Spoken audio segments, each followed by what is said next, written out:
Good morning, and thank you for joining us today. Our webinar is on flow calibration best practices, and Doug Baker will begin the presentation. Doug is the Director of Sales and Business Development at Hastings. We will be taking questions throughout the presentation, so feel free to submit them using the question function, and we will address them at the very end. Okay, Doug, I'm going to hand it over to you. Okay, thank you, Shelley. Hello, and welcome to today's webinar, Flow Calibration Best Practices. In this webinar, we're going to discuss what you need and how you would go about calibrating a gas flow meter or flow controller. My name is Doug Baker, and joining me later will be our guest speaker, Jamie Shanahan of Shell Instruments. Shell is a UCAS certified ISO 17025 calibration facility located in the UK, and we are very happy to have Jamie helping us out today. Our webinar is expected to run about 20 minutes or so, and as Shelley mentioned, we'll have a short Q&A section at the end. We will address all questions either during the event as we have time or offline via email. And we've also prepared a sample calibration test report in Excel that you can edit and use if you like. It has many of the required elements in accordance with ISO 17025, and details on how to get your free copy will be given after the webinar. So let's get started. Our agenda today will consist of the following items. First, we're going to talk a little bit about the area or calibration lab where the flow calibrations are going to be conducted. And then we're going to move into a discussion about the various elements of the flow calibration system. Next, we'll review some of the instrument options available for flow reference standards. Of course, before we can calibrate a flow instrument, we need to know that we have a working unit. So we're also going to talk briefly about the initial or pre-cal assessment of the flow meter or flow controller. Then we'll move into the calibration procedure itself, and we'll conclude with a review of the data sheet and touch briefly on some calibration data analysis. So let's get into our calibration environment. First, we'd like to have an area that's stable in temperature, and you'll find that your standards and your calibration results will behave better in a well-controlled environment. Our internal requirements here at Teledyne Hastings is that our lab temperature must be 23°C plus or minus 3°C, or about 73 Fahrenheit plus or minus 6 Fahrenheit. But one other consideration, you would like to have your bench, your calibration bench, far away from doorways and activity. In fact, when discussing this with Jamie, he pointed out that the Cal Lab at Shell Instruments actually has a flashing light to warn people outside of the room when they have a calibration underway. Humidity requirements are fairly basic, 0 to 80% non-condensing. And if you're going to be in a low humidity environment or you're going to be handling PC boards, you should use an ESD wrist strap to protect the electronics from static discharges. Now you'll see in this picture that we're using an Ethernet connected instrument. It's a model I-THX-SD. It continually monitors and records our temperature and humidity. And that's convenient because we're going to record these numbers on our calibration test report, which we're going to discuss later. Now you don't have to automate collection of the temperature and humidity, but you're definitely going to want to note it in your calibration records. Also, another thing about the environment, depending upon the type of flow standard that you're using, you should consider an area that is free from vibration, like you might get from a compressor or a vacuum pump. Okay, finally, a word about cleanliness. Now, mass flow controllers can have very small passageways in their valves, and what I've shown here is an orifice from a low flow controller. The orifice here is the nominal 0.002 of an inch. You can see the hole there in the middle of the circle. That's the orifice. And I've placed a 1/2 mil wire, which is about 10 microns, to show you how a piece of debris can interface with the works of an MFC. So you want to keep your area clean. Wipe down your flow bench often, and consider wearing gloves. Now, I looked this up on the internet. A human hair can actually be as large as 181 microns. That's over 7/1000 of an inch. So you might want to use a hairnet and perhaps wear a lab jacket when working on instruments.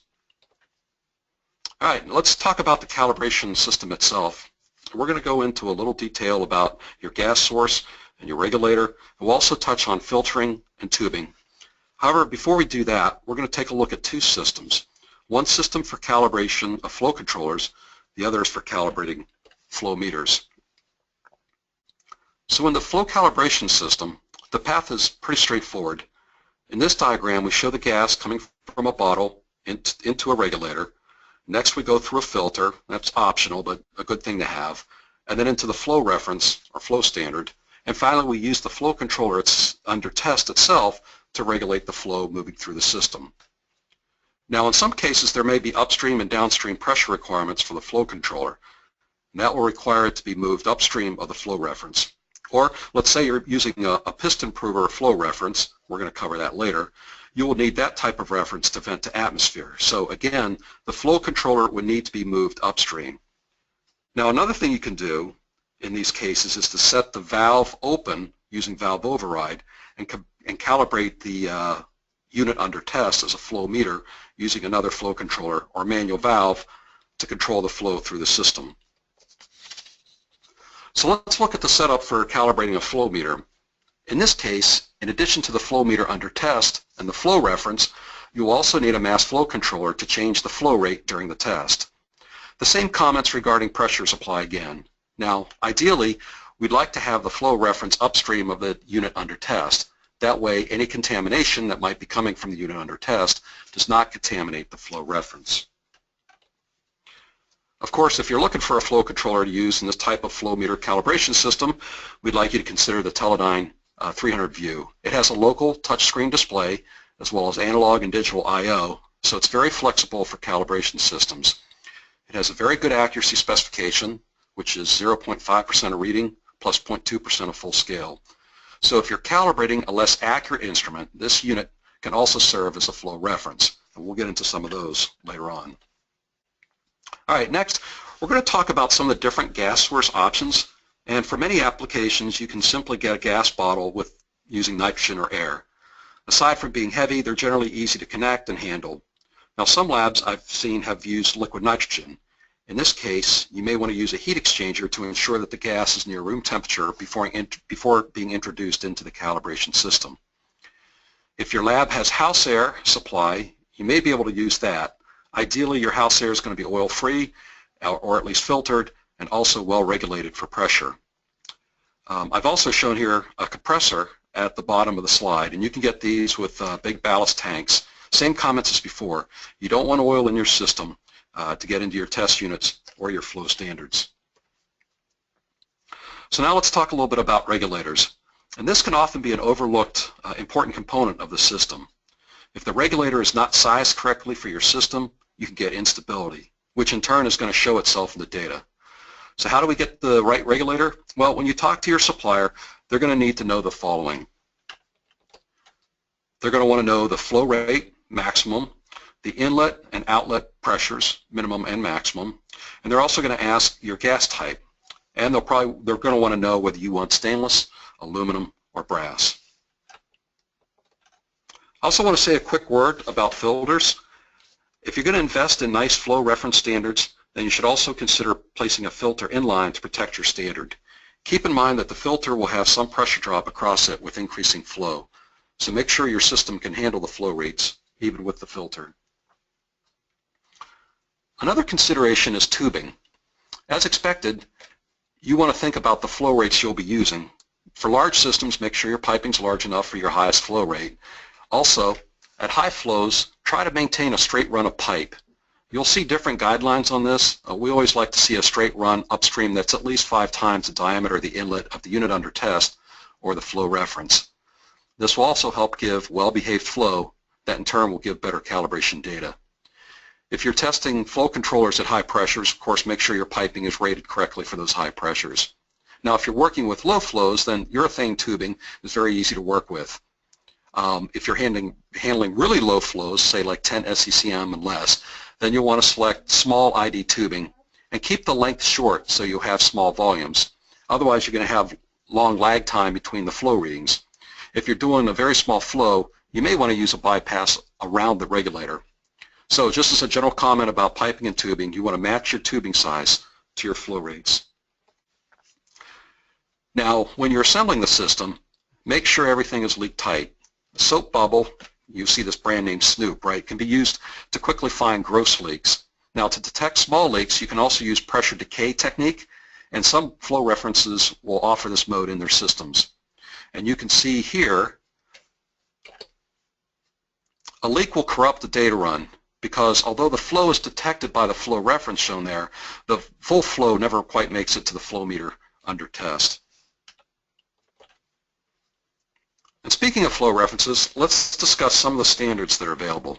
But before we begin that, let's talk about primary and transfer standards so you understand this terminology. A primary flow standard uses measurements of basic units like length and time.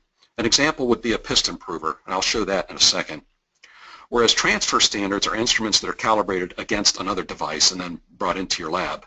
These would include things like laminar flow devices and other thermal mass flow instruments.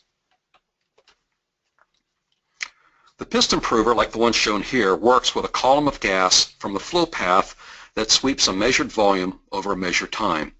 Now, these can be supplied with different size cylinders to use for different flow rates. When calibrating mass flow instruments, it's very important that you understand the reference conditions, or STP, standard temperature and pressure. We'll get into that in a second. Otherwise, the reading you get on the front of your piston prover will not agree with the reading from your unit under test. There are some options for transfer standards. There are laminar flow elements that can offer very accurate flow measurements, and these devices measure the pressure drop across the laminar as well as the gas pressure and temperature to determine the flow rate. Those also could be sized for different range of flow rates. So if you're going to invest in one of these, you want to consider a filter. Another choice for a flow transfer standard is to just use another thermal mass flow device. These are generally going to be far less expensive, and in many cases are going to will provide the required accuracy. But whatever flow standard you're going to use, make sure that you decide upon the reference conditions that are being used both by your flow reference and the unit under test. Now, what do we mean by reference conditions, or STP? Well, often we use volumetric units like cc per minute to describe the flow rate. But a cc is a unit of volume, not a mass unit, molar unit. A mass unit is something like, for example, standard cubic centimeters per minute, or SCCM. What I've shown here in this diagram is a cylinder of gas, and let's assume for a moment that it's a cubic centimeter, that is moving across a cross-sectional area in some unit of time. Let's assume 1 minute. So we've got 1 cc of gas sweeping through every minute. Now, if I want to know the number of molecules in that volume, then I need to know the reference pressure and temperature of that gas. And we're going to use the ideal gas law, P equals nRT. So the reference conditions give us a way to define the number of molecules in that cc of volume. So, and here's a tip. If you're ever seeing a difference between your flow standard and your unit under test of around, say, 7%, then take a look at your reference conditions before you do anything else. It may be simply a problem with reference conditions. One other thing I'll mention, if you want to convert between systems of mass flow units, then you can pick up our free app. That's available for iPhone or Droid, or you can also use the online converter at massflowconverter.com. All right, when you're thinking about flow reference, decide what ratio of uncertainty that you would like to claim in your data. In some labs, there's going to be a demand for a ratio of 4:1. In other words, the flow reference has an uncertainty that is 4 times better than the uncertainty of the unit under test. But this, of course, depends on the application. In many cases, the user may just be looking for a confidence check, and a less expensive flow standard is more adequate. Now, before I hand things over to Jamie, I just want to say a word about a few checks you want to do before you begin your calibration. First, double check, make sure your instrument is clean. There shouldn't be any particulates, shouldn't be any fluid present like oil or water. And then also, obviously, make sure that the unit powers up correctly and indicates flow before you begin a long calibration run. In the case of a flow controller, make sure that the control is stable and that you can reach full-scale flow of the instrument. And now Jamie's going to walk us through the calibration procedure and discuss the data sheet, and some analysis. And again, Jamie Shanahan is with Shell Instruments in the UK. Shell is a UKAS certified ISO 17025 calibration facility. All right, Jamie, it's all yours. Thanks, Doug. Calibrating your flow meter or controller can be broken down into steps. The first step is allowing sufficient warm-up time. Required time varies with type and manufacturer of mass flow meter or controller, but it's good practice to allow a thermal mass flow meter or controller at least 30 minutes to 1 hour to stabilize before calibration when taken from a typical room temperature environment of, say, around 20 degrees C. When the item is warmed up, it's important to leak test. This can be performed as Doug has already detailed. It's important to eliminate any detectable leak between the flow reference and the unit under test in either configuration, as this can be a significant source of error. Obviously, the bigger the leak, the bigger the error. The first step of the actual calibration is to record as received data. This data allows you to evaluate the current measurement performance of the unit under test, and also allows analysis of any drift between calibrations when compared to previous calibrations. If excessive drift is present, it can be an indicator of things like contamination or a failing component. After warm-up and with no flow applied, a zero adjustment should be performed. This is a user adjustment which should be performed regularly anyway and compensates for any sensor zero drift. It's important to record a spread of data over the unit's full-scale range to verify the true performance. These points would typically be at 20% increments, or maybe 10, 25, 50, 75 and 100% full scale. These would usually be taken rising and falling also to gauge repeatability. When the test points are generated, before recording any data, ensure enough stabilization time is allowed to remove any transient effects, so the reference and the unit under test are measuring like for like. Doug touched on this earlier, where he was talking about using small bore tube, short pipe runs, etc., and also the lamp outside a door letting people know that a calibration is in progress is a good idea. All of this is particularly important on very low full-scale devices. The Hastings units do a 5 cc per minute full scale, which is a very long and sensitive calibration. When all the test points have been recorded, if the as-received data shows the unit is operating within the required specification, no adjustment is required. If not, adjustments can be performed to optimize the performance of the instrument. This takes us to the next step, the adjustment. Adjustment procedures vary by manufacturer, but in the case of the Hastings devices, as they are inherently linear anyway, only a zero and span adjustment is usually required. The analog variants simply have potentiometers for zero and span, and the digital models include more sophisticated linearization adjustments to further improve their performance. These adjustments can be used to bring the error curve obtained from the as-received data to within the required limits. The final step after adjustment is to take as-left data. This is done by repeating the data collection process to verify that the unit is within specification over its range and the adjustment procedure was successful. If we move on to the next slide, Doug. Okay, the data sheet is where the calibration information is recorded. So as well as the calibration method, the way the data is recorded and represented is also very important. Most quality systems require a document containing much more than only the calibration numbers, so it is as useful as possible for managing these assets. A good basis for what to include is set out in the ISO 17025 standard, which covers general requirements for the competence of testing and calibration laboratories. So on this document, as well as the data, you would also include a document title, the name and address of the test lab, which may be the same as the name and address of the customer lab if it's for your own site. You'd have a unique ID or serial number for the document. You'd have the details of the unit under test, which would usually be at least the model number and the serial number.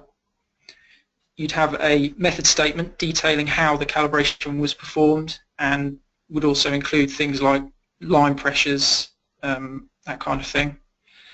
The date the calibration was performed, the details of the technician who performed the calibration, the reference standards used, the calibration environment. This could be in your lab or out on plant somewhere, so would include things like ambient temperature, humidity, if it was a windy day, that kind of thing. You would also include an uncertainty of measurement statement, which is a whole other complicated topic. It's also good practice to record details of the as-received condition of the unit under test and any cleaning or repairs carried out prior to calibration. Okay, if we can move on, Doug. These are some more of the points that we've already talked about. If we go to the data analysis sheet,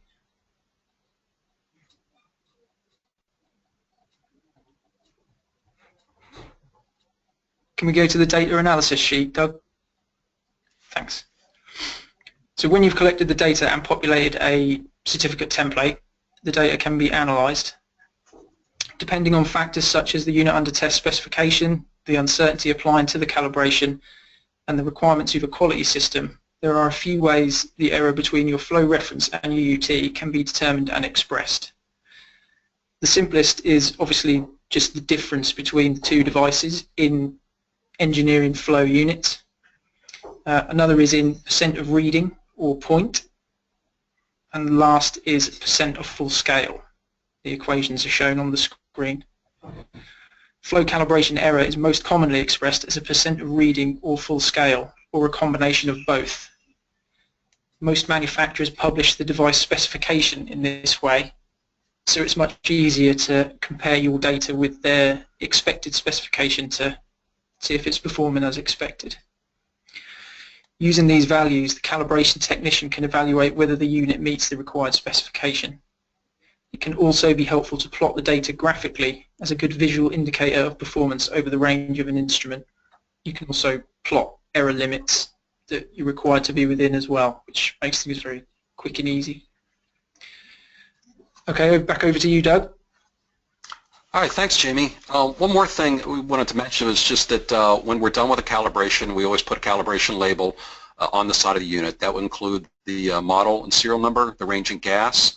If it's a flow controller, the pressures for which the valve is sized, of course the STP, we talked about the importance of that earlier, a calibration date, and a calibrator ID.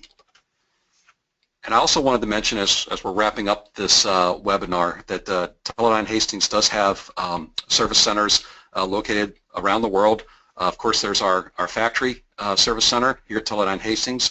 We're also very happy to work with Semiflow Engineering on the West Coast. Semiflow, those guys are experts on many different manufacturers of mass flow controllers, and they can provide support and calibration of a broad range of models. You're now somewhat familiar with what Chell Instruments can do. They handle our product in Europe.